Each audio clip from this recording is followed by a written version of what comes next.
Hello and welcome to this week's episode of Seattle to Unknown. I am Melinda. And I'm Sarah. And we are your friendly, idiotic travel podcast buddies. We might need to work on this intro thing. We don't seem to have it quite down. Well, I'm looking at your disclaimer, and apparently we're idiots, so I figured we'll emphasize it at the top.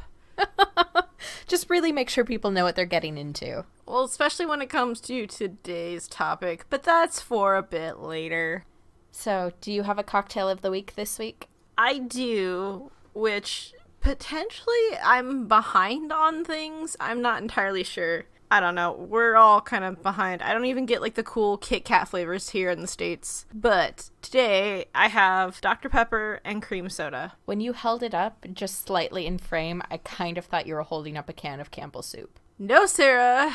I don't believe in soup. I don't know why you keep insisting on soup. Some people don't believe in God. Melinda doesn't believe in soup. It's all fair. It's cool. It's whatever. No, it's a new flavor of Dr. Pepper, and it's called Dr. Pepper and cream soda. Creative name. I wonder how they came up with it. Maybe by mixing Dr. Pepper and cream soda together? Oh, I get it now. Whoa. Imagine it's that. all so much clearer. This is so good. I'm not a Dr. Pepper person. Get out. It's Leave like right now. It's Go. fine, but it's not the Nope. first drink I'm reaching for.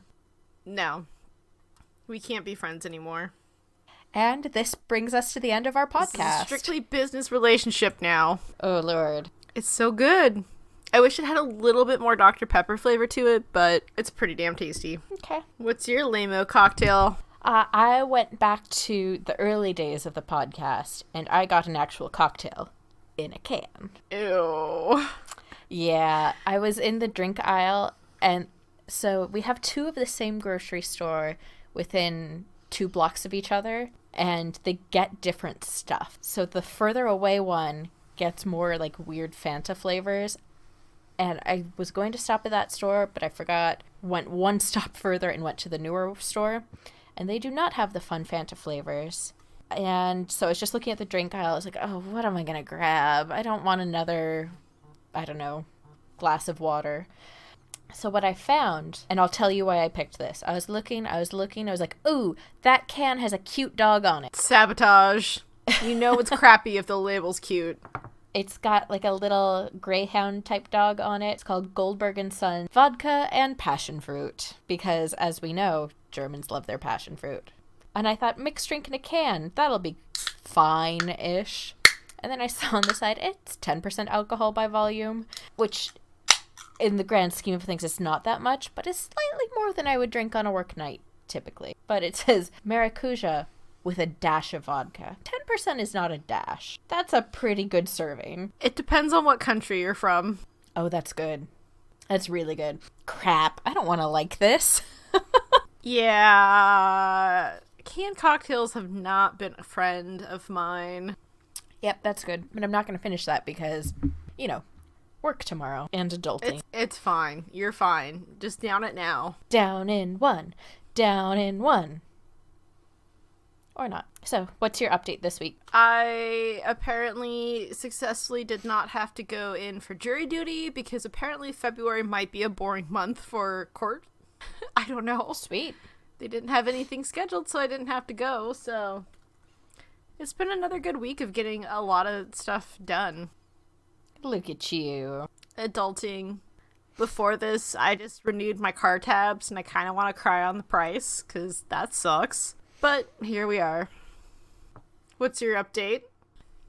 My update is that, I don't know that I really have an update. I'm just kind of in limbo right now because I have so many things on my to-do list and I cannot do any of them. It's like they need to come check the smoke detector in my apartment, but I can't schedule an appointment because I don't know when I will be here because at any moment the vet could call and say, bring your cat in for her oral surgery. Yeah, I'm just kind of, everything is pending. I can't check anything off my to-do list. And I'm just watching it get longer and longer and going, please, something. Like, I just want someone to come in and be like, okay, I will take this one thing off your list.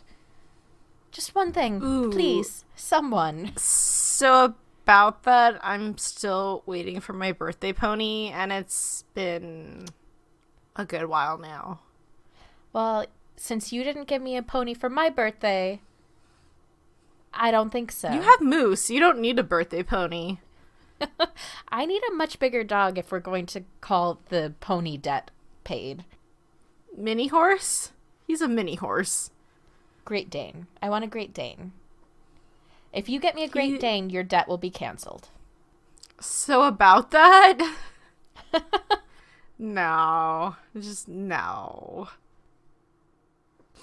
But is Birdie doing a little bit better? She's doing okay. Like, I won't get into the gory details, but she needs her teeth taken care of very soon. And I feel bad that every moment she waits is a little more pain. But there's nothing I can do. I cannot find a vet to get her in sooner.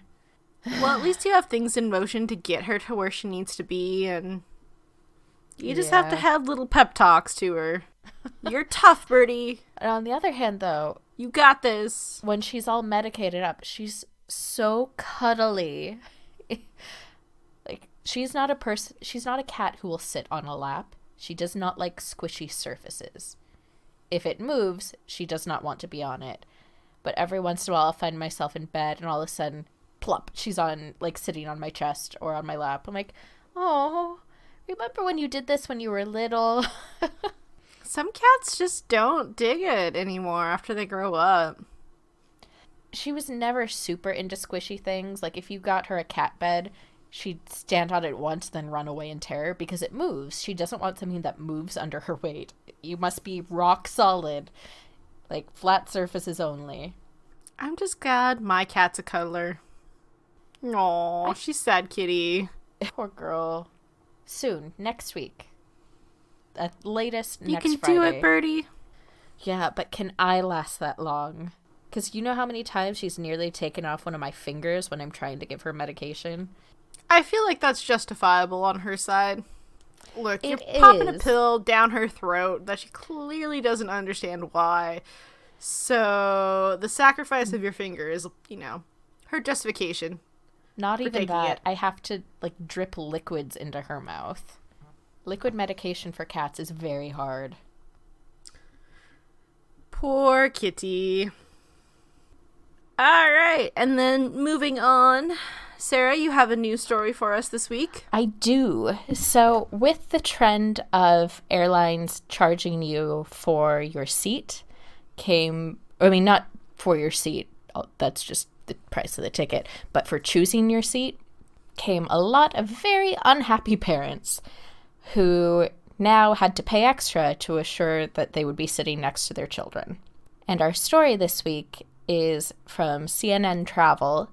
It is written by Marnie Hunter, and there's now a petition going around petitioning the airlines to not charge parents to sit next to their children. As of the time that this article was written, the petition was up to 50,000 signatures. Whoa. So are we talking about parents with children that are minors or like... Yeah, exactly. Young? So... Maybe not full-on minor, but like 13 and under, maybe? Actually, that's exactly what it says. Children 13 and under should sit with their families while flying and should not be charged extra fees to do so. Which feels fair. It's very rare that I feel like that's it's very fair. rare that I come across a petition online and I think, yes, I agree. Because they tend to be really whiny, stupid things like, let's redo Game of Thrones Season 8 with better writers. Was that the last season that people were pissed about? But... Yeah, okay. So they have 50,000 signatures. Essentially, all they just want is that if there's a minor ticketed, that you, by default, put them next to the adult that they're also ticketed with. It makes perfect sense. But it's not like they're under the age of 18. I think they're being really reasonable by saying a 13-year-old and under. They're not trying to... I mean, by the time they're like 14 or 15, you're probably like, go sit by yourself. It's quiet time. Please, mommy's getting her mimosa. Or 6, it's fine. No, I feel like that's a reasonable request of people from airlines, because airlines do ask if you are traveling with minors, right? And how old they are. I don't know. I've never bought a ticket for a child. Yeah, well, you have to put in birth dates for ticketed passengers generally. So you know if it's a child or not. It feels like a complete money grab. They're putting parents in a position where they have to go, my option is spend a lot more, but get to choose, but have certainty that I'm going to be next to my child, or spend the normal price and risk it. Because chances are you're going to be together, but it's not a full-on guarantee. No, and basically they reserve the right to keep shuffling people around as people pay the seat fee. So, come on, airlines, just let parents sit next to their kids. Even just from a selfish place, as someone traveling by myself, I don't want some random child sitting next to me and making me feel like I have to babysit them for the flight. Nor do I want to pick my seat and then have a parent come up to me and say, hey, so you're sitting next to my kid. Would you mind moving so I can sit next to them? It puts everybody in a shitty position. Yeah, because you look like an ass if you say no. And you might be sitting in like a middle seat in the middle of the row, which you are completely uncomfortable with for whatever reason. And yeah, that just all kind of blows. In the article, they talked about the people who put together the petition.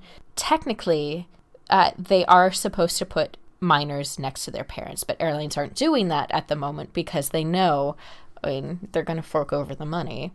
They said in 2018, the Department of Transit was given 136 complaints from parents who were separated from their children on flights. The quote from the person at the Department of Transit was, while that's not enormous in numbers compared to what they get regarding other things, they were very striking. We're talking about 1- and 2-year-olds. We're talking about children with autism, families just having an enormous amount of problems getting seated next to their children. Later on, they contacted the airlines, and basically the airlines were like, this is a little blown out of proportion. We help families. So, let's see, they contacted Charlie Hobart, who is the representative for United Airlines, said, it's in our interest to have families sit next to each other, and it's clearly something that families care about. And we want to ensure that when they do travel with us, that they have a safe, friendly, and enjoyable experience. And this is one of the ways that we can help make that happen.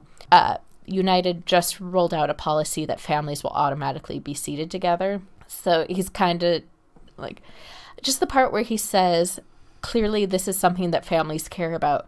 No shit, you think? Like, oh, shit, this is a newsflash to our company? People care about this. People like their children? Whereas when Delta Airlines was contacted, they said they encourage customers with seating questions and concerns to contact them as soon as possible to allow for the opportunity to address their concerns. And regardless of the type of ticket purchased, Delta works with customers on a case-by-case basis to ensure their travel needs are met. In other words, they want you to wait till you get to the gate and be like, excuse me? So they have the opportunity to say, you know what? We can't accommodate your request. Well, with everything that's happened recently, I don't think United has a lot of room to burn people more than they already have. So it's in their best interest to be like, yes, this is something we're going to be implementing right away. Please don't, turn away from us. We're sorry. We're not that bad. Yeah, What was the other airline? American? Yes, but I don't see a quote from them. Delta. Delta was the one that said, we'll handle it case by case. Exactly. We might. Yeah, you guys, just give it to them. Is it really that hard? It should just be the default setting. If you book 2 tickets, those tickets should be next to each other. It's not like if you booked tickets to see a movie, they wouldn't just cram you in wherever. I mean, if you get there late, that's what you get. But you know what I mean? Like, people, by default, probably want to go or do things with the people that they booked their tickets with. I mean, Typically, I'd rather sit with someone I booked with than a stranger. Yeah, it's just one of the money grubbing airline things. Just another one of many in the last few years that drives me crazy. It's really not that hard, guys. Don't nickel and dime people for stupid stuff that should be a given.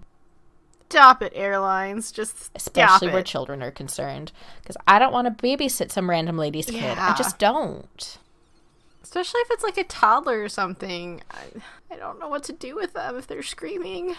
Just sit there and look at them and be like, same, buddy, but, I can't get away with that like you can. I don't like the pressure on my ears either.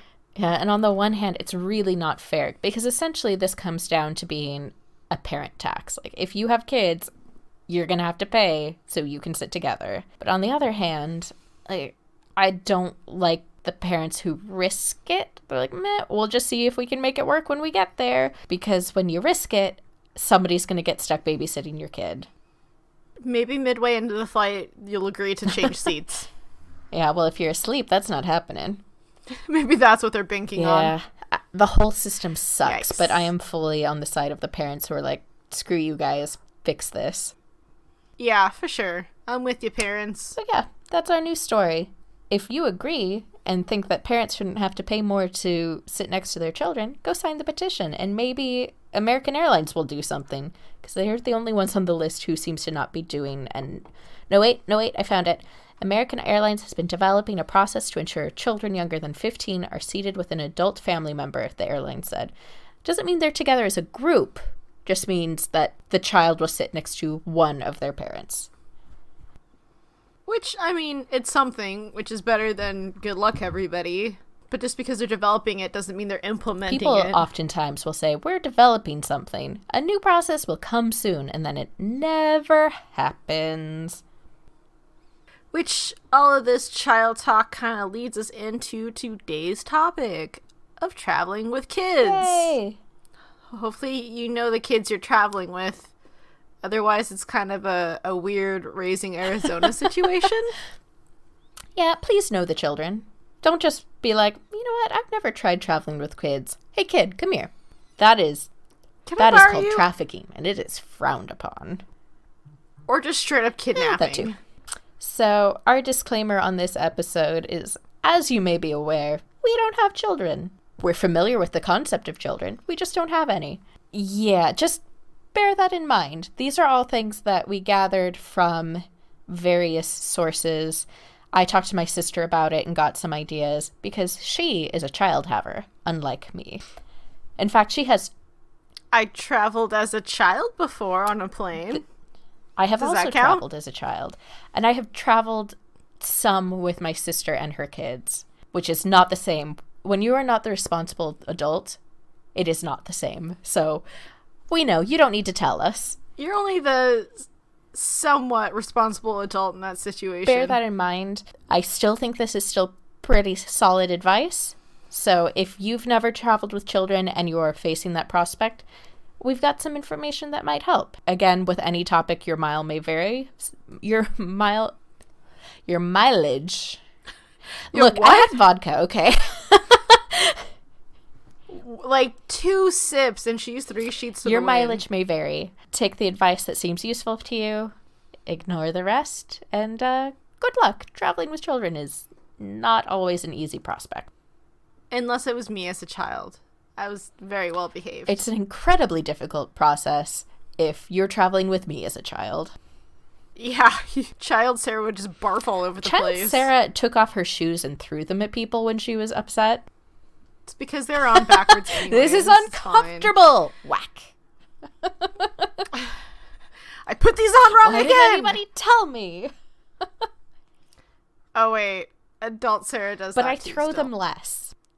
I don't need to throw them as much. Because then it becomes fetch. I don't need to throw them as much because my aim has gotten much better. So there's no need to retrieve the shoe and then throw it again. Do it again, I miss.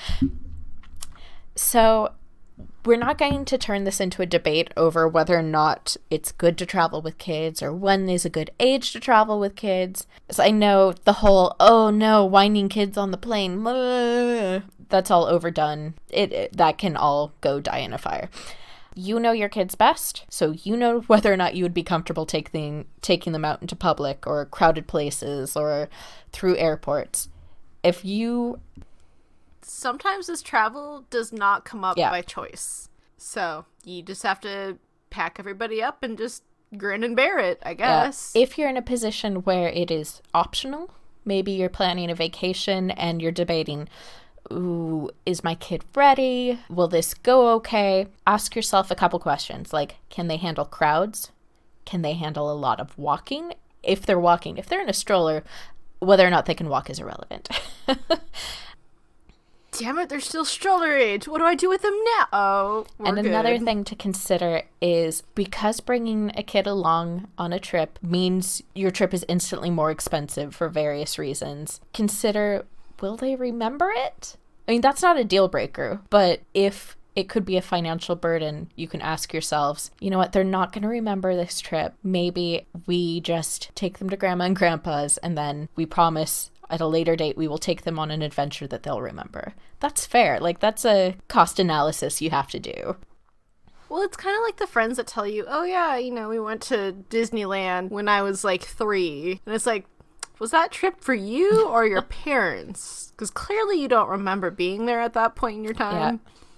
Maybe they just didn't have someone that can watch you and that's why you're able to go with them. And that's not to say that you can't do it. It's just if you're in a position where it might make travel financially unavailable to you because now you've got to pay for extra expenses. Because one thing you might not necessarily consider is that a tired parent is more likely to go to like a restaurant with a kids menu because you don't want to fight with whether or not they can find something to eat, or rather than taking public transit, you're just tired and you want to get the kid to bed, so you're just going to take a taxi everywhere. And those costs, to make things more efficient and easier and comfortable, things that you might not do when you're solo or traveling with only adults, you might want to do with a kid. And that's fair enough. You just have to keep that in mind, that your costs are going to be a little bit greater because kids are exactly.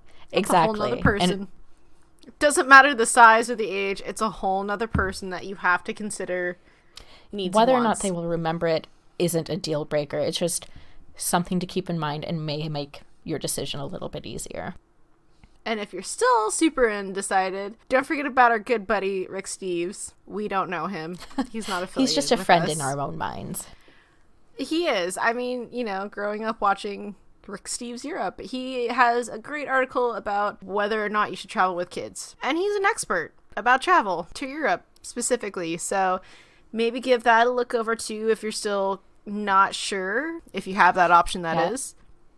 Rick knows a lot.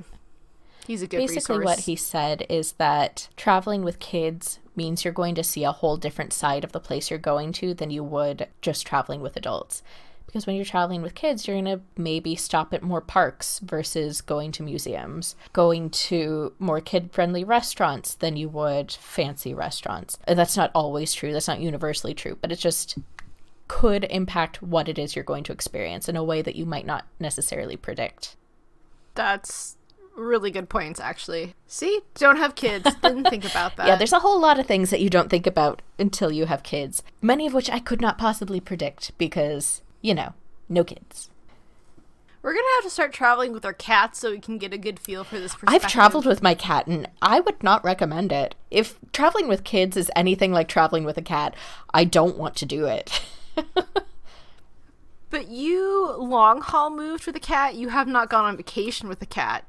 This could be a whole new experience for you, and it might make you more relatable to parents. You know what parents really don't like? When you compare owning a pet to being a parent.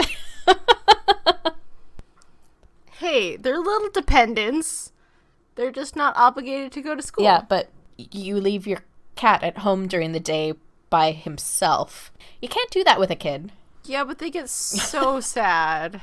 They get so sad when you're gone for so long. Yeah, but has your cat ever tried to home alone some burglars? That's the real differentiator between pets and kids. Your cat would never swing a paint can at a person's face. Nah, he has tiny knives attached to the end of his toes, so... But no thumbs. That's the differentiator. He has thumbs. They're just not posable thumbs. Anyway. Moving on. If you have decided this is the thing you're doing, you're traveling with the kids. How do we make this work? So, start by planning. When... Thank you. Duh to you too. When you plan for your trip, build in more time than you would do if it were just you. Because the more people in your party, whether or not they're kids, the slower you are going to be. It's just sort of the nature of people is everybody has their own idea of what on time is and what their own idea of like commute time is. So more people, longer time. And now factor in the idea that you might be pushing a stroller on cobblestones. You might have a tiny human who is apt to have a meltdown at any moment. It's just going to be more challenging getting from point A to point B. So give yourself a little bit more slack. Like, don't forget naps. Naps are important for everybody. So make sure you have points in the day where like your schedule's not jam-packed and you have points in your day where it's like, yeah, now is a good time to fit in a nap for you, for the child, for everybody, because naps are great. Yeah, and that actually also plays into the idea that you need to, where is I going with that? Oh, one of the hidden costs of traveling with kids is that you might be more inclined to get a hotel in a more central location, which is going to cost a little more, because if you're in a hotel out on the outskirts, it might be cheaper, but running back to take naps or, recharge, do whatever you need to do. Maybe a baby has like a blowout diaper and you need to go clean them up. You're going to want to be more central in those cases, which is going to cost a little more. So just factor that into your decision-making process. Or the fact that you're going to have to head in earlier just so you can get that extra sleep that everybody's needing. So maybe if you have some older kids, but they're going to need to sleep more because they're past the nap stage, that kind of shortens your day a little bit too, of your outs and abouts. Another thing that you can think about when you're planning is that even if you are not from the place you're visiting, your kids can probably still get a kid or a student discount. So keep that in mind. There is some money saving points to this. And depending on where you're visiting, that student discount can be extended to college students. In fact, it extends to college students almost always. Yeah, which extremely jealous of, because we don't really do that here in the States. It kind of stops once you're 18. You're like, nah, you're adult full price. It does not. I still get student discounts even at like Madewell and Kate Spade and... Certain places will still give it to you as a college student because they know you broke, and that they should be honored that you're just choosing to spend what little money you have on them. Yeah. But if you are an older student, such as myself, bring your student ID with you because you never know when that discount is going to pop up. And they can be pretty good. I've seen like 15-20% discounts. I get into museums for cheap. It's quite handy. I love me my student discount. But also, while you're traveling, besides bringing a student ID, make sure that you have the right documents with you, especially if you're traveling as one adult with children. Yep. I don't think everyone realizes, but in the US and internationally, to cross a border as a single parent, that doesn't mean you are single, but like without your partner. It's just you with a child. You must have written permission from the other parent, legally. Do they ever check? Not necessarily, but if you don't have it and you can't verify that you have like both granted permission for the child to travel, you can get in trouble. Like they may detain you until they can ascertain whether or not you have permission to be taking the child across borders. Especially if maybe you have a smart mouth child that wants to tell everybody how they don't know you because they think it's funny or anything like that. Like if they just blurt things out that aren't true, make sure you have documents to say, no, legal parent, I have permission from everybody to be here with this child. When I was in high school, my mom took some friends and I to Oregon for my birthday, and everyone thought my mom was crazy when she asked for my friends' parents to provide letters of permission, and nothing ever came of it. But technically she was right, because taking a bunch of kids over the border looks a little sketch. So plan ahead. And at the airport, they can potentially question you about that. So just get all your ducks in a row. Especially this day and age. Yeah.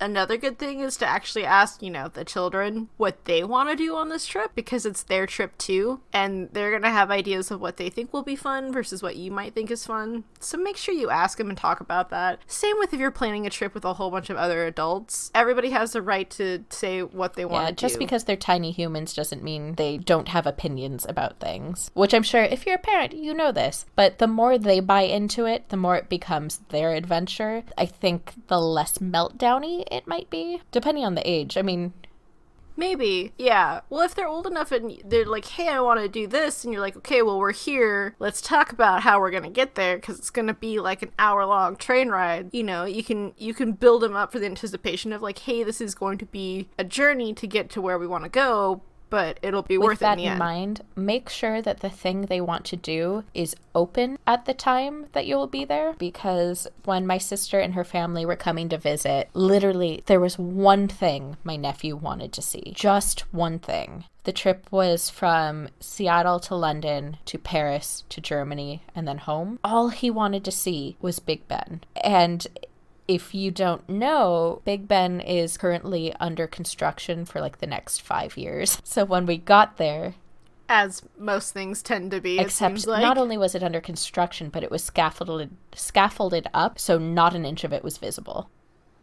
Aww. And when I say Big Ben, I mean the tower itself, obviously not the bell. But we rounded the corner, and my nephew just goes, "Is that what I..." Oh... I felt so bad, because in the back of my mind, I kind of knew. Like, I had heard about it being under construction, but it just didn't occur to me because I wasn't planning this trip. Like, I didn't look anything up for this because I'd been to London at this point, I don't know, 5-6 times. And so we didn't know. We couldn't have warned him, and his poor little heart was broken. And we got him a little mini Big Ben figure so he could take it home. Like, look, now you've seen it. And he goes, "It's not the same." It's not. So if you're going to get them jazzed by saying, "Oh my God, we're going to see the thing that you want to see," make sure they can actually see it. Which goes along with kind of teaching them and getting them involved on researching about the destination before they go. That way they have some kind of feeling for what it is they're seeing. I think we've all had the experience where we just kind of pop into some sort of tourist thing and we look around and go, "I don't know what I'm looking at here. It looks cool, but what is this? What is the significance of what we're looking at?" That way they have a little background information and they don't have that feeling. Welcome to London, where the history comes from. No, it's not London, it's Europe. Wow. It's not part of Europe anymore. I'm... True, actually. Welcome to Brexit, where the new history is coming from. They no longer associate with the old history. Yeah. They just kind of crowbarred themselves away from Europe. But not physically, just emotionally. That's what the English Channel is. It's just the giant crowbar. The emotional distancing. Oh boy. So, don't teach them that. Don't teach them that. That would be terrible. They're going to do terrible on their history tests. What's Brexit? Well, let me tell you about Brexit. That's when we emotionally crowbarred ourselves and put the English Channel in. So another thing you should do while planning is anticipate limiting times in museums or breaking up museums with more active things. So like, sure, you might as an adult be able to walk through a museum for 2 hours. A kid might not be able to maintain their attention that long. So maybe go into the museum, then go out and grab a lunch in a park, and then go back in and check out the rest if you want to see it. But potentially, unless your child is a complete saint and has an incredible attention span, they might not be able to handle the same duration that an adult would. So just plan that out and break it up so they're not doing huge spans of time where they have to focus. Otherwise, they're going to turn into that kid running through museums, knocking statues over, and nobody wants that. I hear it's really expensive when you damage the art. Yeah, and it is not something that people celebrate. It is pretty frowned upon. Like the one girl that was trying to take a selfie and knocked over like the whole room of things on like the pedestal columns. Yeah, don't be and like that's that. not to say all kids eventually become little terrors running through museums. But if you know your kid has that in them somewhere deep down, you know. The Tasmanian devil vein. Just give them a little break. But speaking about knocking things over, let's talk about safety. Yes. Everybody That's loves why I safety. still wear a safety vest when I go out in public. It's true, I've seen it. She's like the crossing guard lady, but like she's not safe when she does it. She just wears the vest because she thinks it I makes it stole better. mine from when I was a crossing guard in 6th grade. Wow, I bet that smells lovely. God, that would be really sad. Anyway, continue. Make sure your kids have their address somewhere in their backpack, or maybe just write it in their little jackets that they'll probably lose. Or phone number. Mm-hmm. Or be able to know your phone number really easily. Actually, isn't there a lot of like hacks on Pinterest of putting like waterproof temporary tattoos on your kids about like their phone number or your phone number just in case they get lost? They also make wristbands, kinds that would be challenging for small children to get off themselves, so they're less likely to be lost. So there's all kinds of options. Make sure that if your child is small, they have somewhere that someone could easily find contact information for you if for some reason they're lost. Or if they're older, that they know your phone number by heart. So again, if for some reason they've wandered off and they can't find you, someone can help them contact you. And if they're kind of on the cusp where you're confident they know what your phone number is, but they're still little enough that maybe they'd make a mistake, don't risk it. When kids are stressed out, or when anyone is stressed out, your memory is not going to be at its best. Stress makes your memory go down very significantly. So just don't risk it. Put your phone number somewhere where they can find it. Make sure they know where it is too. Don't just write it in their backpack and hope that they figure out that it's there. Or someone starts searching their backpack to find contact information. This next tip came from my sister. She said, use your stroller for your kid for as long as they will allow it in terms of age, because a kid in a stroller is a kid whose location you know. When they get to the point where they're like, I want to walk, I'm a big kid, that's so much easier to lose a child in a crowd when they're walking on their own. Even if you hold their hand, kids are slippery little things. So, kid in a stroller that is buckled in is not getting away. You know where they are at all times. You're not going to lose them in a crowd. Take as full advantage of the fact that your kid is willing to sit, because also a kid in a stroller is a kid that's on the move. If they want to walk for themselves, eventually they're going to tire. A lot faster. And if your kid is old enough to have their own phone, make sure if it has tracking abilities, you turn that on and link it to your device. So even if the cell service is off, you can still know where they are. Yep, just in because case. The maps on phones work based on GPS, and GPS is not tied to cell service, which is why you can use Google Maps offline. They've really thought of everything, haven't they? But yeah, just make sure it's turned on. So then if it's in their pocket, but they can't actually use it for anything, you can use it as your own little child GPS tracking device. Another thing that you should have is, just in case of the very worst case scenario that you cannot find your child, have an up-to-date picture of them on your phone. Which is probably already there. Yeah, you've probably got photos. In this day and age. And in fact, you've probably got vacation photos that you took that very day. But just make sure that you keep that in mind, because if you need to contact the authorities and say, my child, I can't find them for whatever reason, this is what they look like, you've got a photo ready to show them. Just keep that in mind. Don't panic. It's there, probably.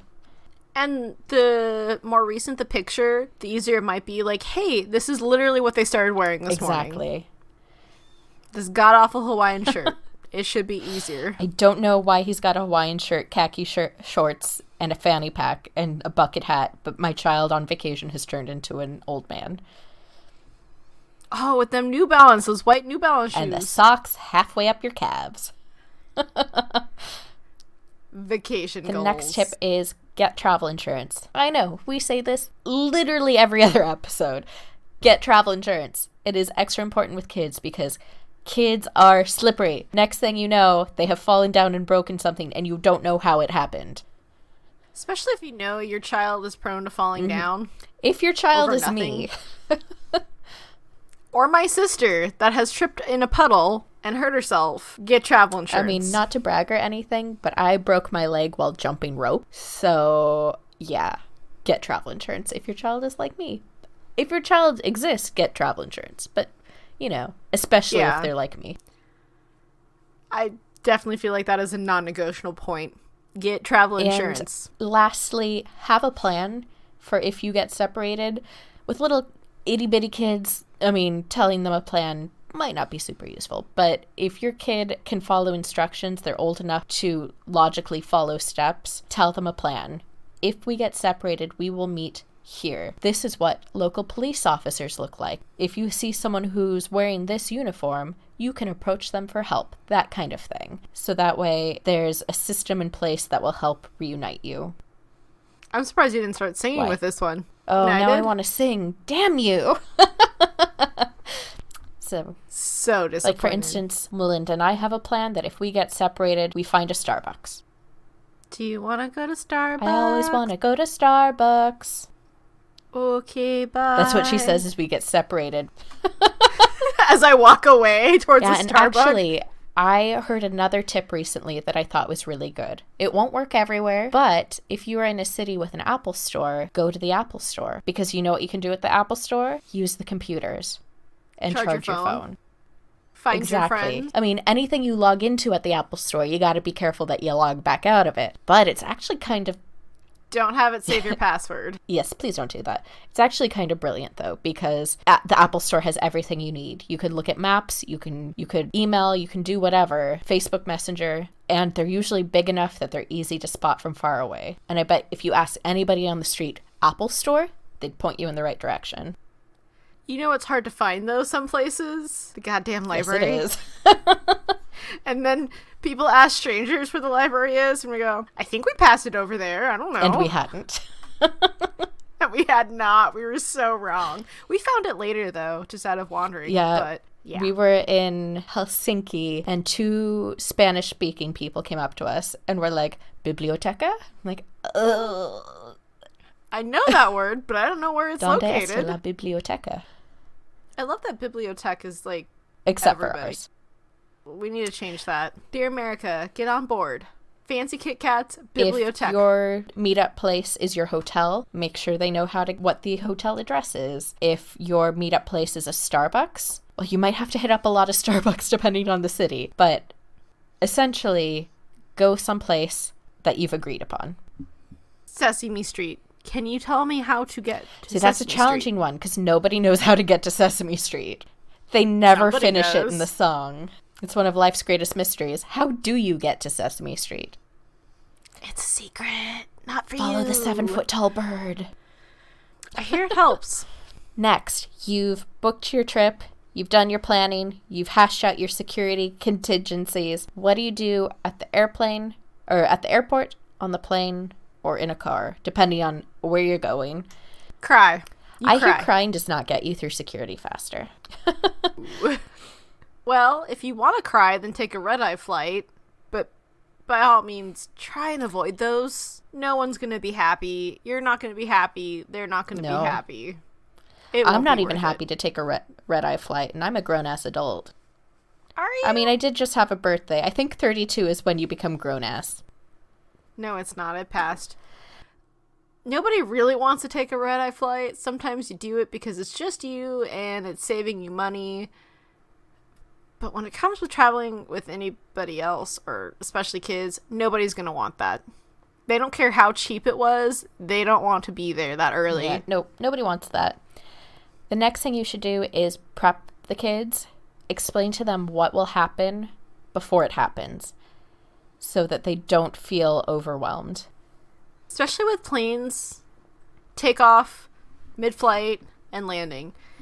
Like, you need to kind of explain how it's going to feel, what's going to happen when the cabin's pressurized, and how they're going to have to pop their ears, and how crying does not pop your ears. No, it does not. But not just the flight itself, explain to them security, because standing in line in a huge crowd of people can be overwhelming. If the security agent needs to give them a pat down, that can also be super overwhelming. Just tell them, okay, first we're going to put our bags on this conveyor belt. Then we're going to wait in line, and when it's our turn to go through the detector, we walk, and if it beeps, he may say, stop, I need to check something. And then, just walk them through the details. The pat down will be like this. I will be next to you, and we will wait together until it's over. Just let them know, because having a stranger suddenly approach you and start patting you down is a lot to process. for anyone of any age. If you're not anticipating it, it's a lot. And Sarah and I have this conversation every time before she goes on the flight, just to make sure she's comfortable of what might happen at the airport. But you don't wait for me while he gives me the pat down. You just walk away and laugh. I wait. Over on the safety side. When they said you're a safe person. If they can anticipate it, it'll be less stressful for everyone. So just, give them a rundown. Also, activities on a plane. Sometimes you can only watch Rio so many times, or there may not be a lot of kid-friendly options or ones that they like. So make sure that you have other things for them to do, whether it's coloring or reading a book or a different movie that you have on your own device. Something that they will be, something that will hold their attention for a good portion.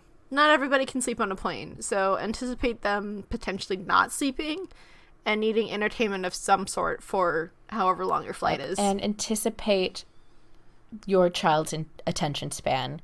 If you're on a 5+ hour flight and you bring them a single coloring book, depending on the child, that might not be sufficient. So maybe they might need a few different or coloring like an activity book with puzzles and that kind of thing. But if you have a device where you can download different movies, knowing the fact that each movie is going to be maybe like an hour and a half can also help, especially if it's one that they love to watch and it's one they've watched over and over again and they're still cool with it. That's going to be a whole lot of time just passed without them realizing it because they're watching their favorite movie. And get their input on it as well. Throwing a stack of stuff in front of them that you don't necessarily know that they're super excited about is not as effective as going with them to a bookstore, like going through a Hudson News beforehand and being like, what do you want to read? Let's find you something interesting. Can I help you pick something out? Because if they choose it, they're invested in it. Yeah, especially if it's like a fun thing, like, hey, you get to pick out a new book for this, or a new coloring book. Something age appropriate, I would assume. Yep. But yeah, if they're a part of the process, they're going to buy into it. Another thing you should absolutely do is take advantage of pre-boarding. When they call people to board and they say, people with mobility issues and families with young children may board now, before they call anybody else on, that is for you. Take your time, gather your things, and get on that plane before it gets crowded.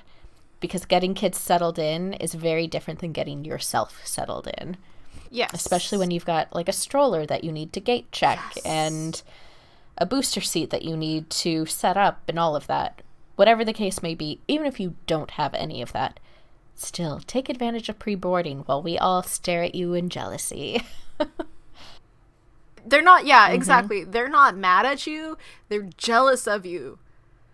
Because they wish they could have the time and the less pressure to board and get settled. If the kid that you're traveling with is 18, sit your butt down. Everybody else, go ahead. Yeah. Exactly. How about those baby bassinets? Have you ever seen one on a plane? I have, a few times. Okay. Yeah, apparently, if you have an itty-bitty baby, some planes will also have bassinets in the bulkhead rows so that you and your baby can sleep safely and at the same time. Yeah. Oh, the dream. The first time I saw this, I was flying Air New Zealand, and I was in a bulkhead seat that didn't have a bassinet because it was on the exit row, and the middle section did have a bassinet. And this it was so funny. Mom came on board with the baby, set up the bassinet. It hangs from the wall of the bulkhead, and you just plop the baby inside, and they're pretty sizable. Like, I think you could probably fit a baby up to like 10 months or more. I mean, I'm not great with baby ages, so don't quote me on that. Baby just goes inside, hangs from the wall, and Mom kicked up her feet and just kind of sprawled out like, my work here is done. The baby is in bed. That's awesome. I didn't know that was a thing. I have not seen it in the wild, so... but the bassinet can be taken down and put on the ground if you, like, need to be able to get in there and, like, do, I don't know, whatever. But hang it up on the wall and the baby is secure. I think it even has like a little baby seatbelt. I'm not fully certain on that. Just maybe call and make sure that this is an option on your flight. Yeah, it tends to be only on long-haul flights, like mine was LA to New Zealand. It's a very long flight. I can't imagine going on a flight like that where without the baby being able to sleep somewhere comfortably. Ugh, that would be awful. So if you're on a very long-haul flight, look into it. Also, Air New Zealand has their own special option called Air Couch or Sky Couch, where if you're traveling with maybe 2 adults and a child or 1 adult and 2 children, you can book an entire row of seats, like an entire cluster of 3 or 4 seats, and the seats connect and lie down flat, so it becomes a couch, and you can all sleep flat. That's the dream right there. Yeah, they're also testing out bunk beds coming up soon. So you could buy a seat that's really just a bunk bed, and you get to sleep the whole way in economy. Look at that. So, airlines looking out for the little guy. Look into your options. So, because that sounds like the perfect situation for a lot of different parents. Yeah. Moose, do you mind? Not at all. While the dog is scrounging around for snacks, keep snacks handy. Make sure they're snacks that you can take onto a plane, which is something we've talked about before, and make sure it's something that your kid's actually going to eat. Yep, that's another one of those things about making sure your kids have bought into it. Like, have them give you their input about what they want to eat, because if you pack a lot of stuff they hate, you're going to have some very grumpy, hangry kids later. And fun fact, sometimes you're on a plane with someone with a nut allergy, cough, cough, my sister, cough, and your trail mix may not be allowed. So pack foods that don't necessarily contain nuts as a backup. Certain nuts. Yeah, at the very least, if you pack things like mixed nuts or trail mix or whatever, just anticipate that it might not be allowed. And if that's the case, you got to have something else ready. Yep, because sometimes on that recirculated air, just the smell of it in the air or in proximity to someone with a really bad nut allergy can set them off. So try not to kill people with your snacks by accident. Yeah, I was on a flight recently. It was the very first time an announcement had been made about nut allergies. They said, there's an individual in row whatever who has a nut allergy. So could everyone within a 3-row radius not eat nuts? Like, a 3-row radius? That's it? I feel like the air is being circulated. If someone in first class opens up a nut, that dust is in the air. But, that was just my opinion. We'll start with 3 rows and see what happens. Yeah, so just be aware, because it does happen. It's happened to me, so it must be happening more often than even we realize. And if you're traveling by car, make sure you know some fun car games. License plate, bingo, word search, I'm going on a picnic, all those fun things. Instead of going on a picnic, I like to go on a zombie apocalypse, and this is what I'm bringing. A dagger. Ooh, that doesn't start with A. A dagger. That's not how the game plays. Besides, A is always asbestos. Oh, obviously. Yes. But that's one of my fun games just to play in general. Mm-hmm.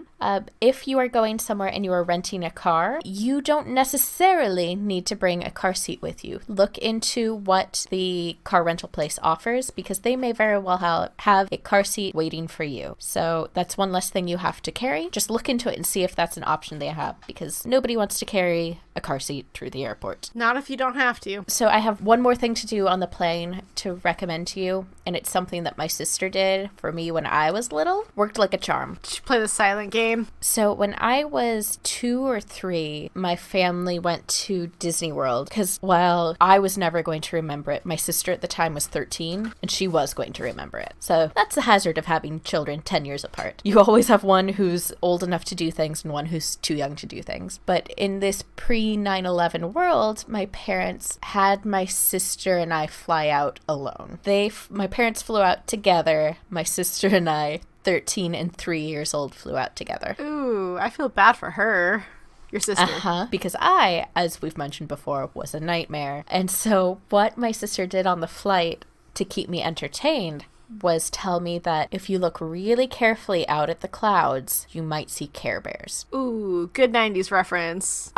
And so I spent the whole flight going, I think I saw one. Did you see it? And her going, Didn't see that one. Show me the next one, because my sister is like, she was destined to be a teacher and a mom, and I was destined to annoy people. Funny how that works. Gold star for both of you on achieving these goals. I don't know what the modern equivalent is that a kid might be looking for out in the clouds, but have them look. Find something, tell them it's out there, and have them look for it. But not gremlins on the wings of the plane.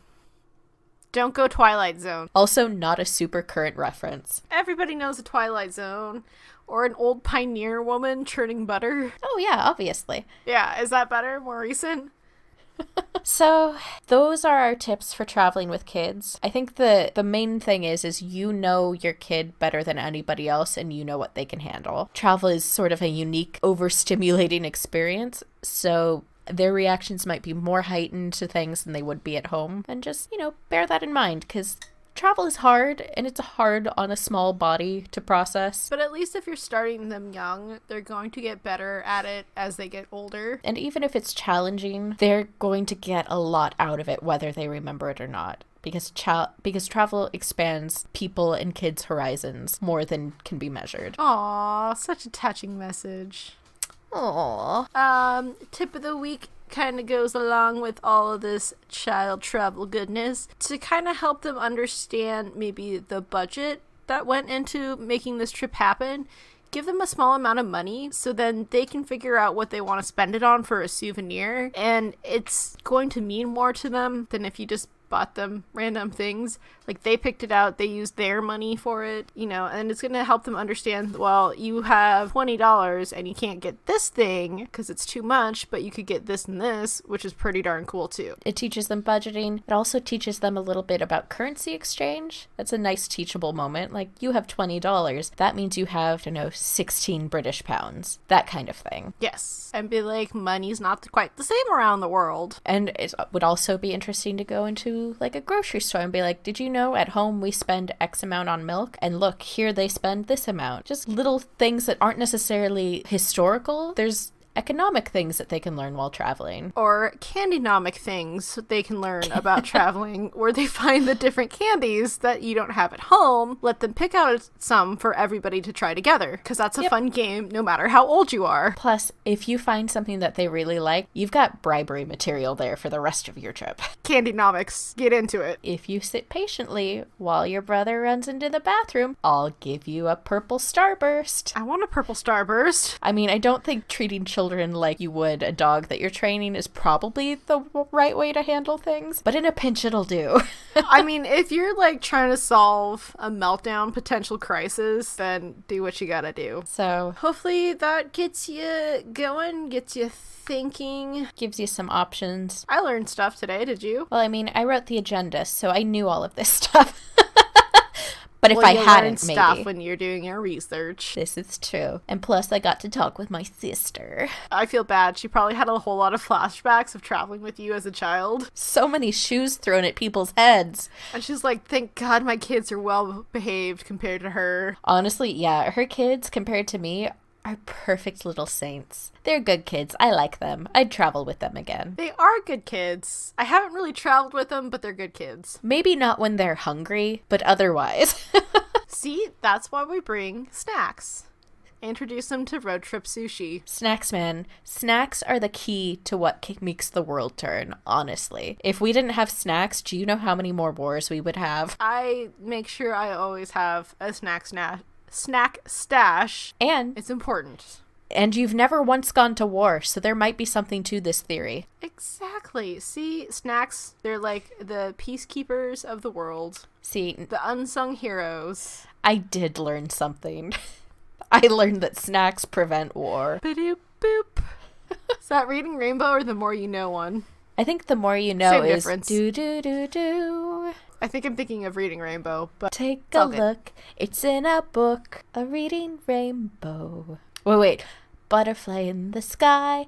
I can fly twice as high. All right, before we get sued, tune in next week for more travel, adventure, advice, shenanigans. Probably Sarah singing some more, unprompted. As always. That was prompted, just kidding. So we'll probably see it next week. If you're traveling with children, we hope everything goes well. We hope that this has given you some ideas. And remember, regardless of what happens, it's an adventure. So share your adventures with your little buddies. So then hopefully as they become successful adults, they'll take you on trips when you're really old. That's the key. When they get rich, they will pay you back somehow. Maybe in adventures. Yeah. Exactly. All right, I think that does us this week. Bye. Bye. Hi, everybody. Thank you for listening to another episode of Seattle to Unknown. If you enjoyed this episode, please subscribe and leave a rating on whatever platform you are listening to us on. If you're interested in following us, look us up on Twitter, Instagram, and Pinterest. We're on all 3 platforms as @C2Unknown. That's SEATO Unknown. Or you can jump right onto our website, www.c2unknown.com. I'm on Twitter and Instagram as @SAR_S, and Melinda is on both as @HooliganMonster. If you have any travel stories or tips you want to share with us, please reach out to us at our email, which is c2unknown@gmail.com. Thank you, and we hope to see you back here next week. Bye!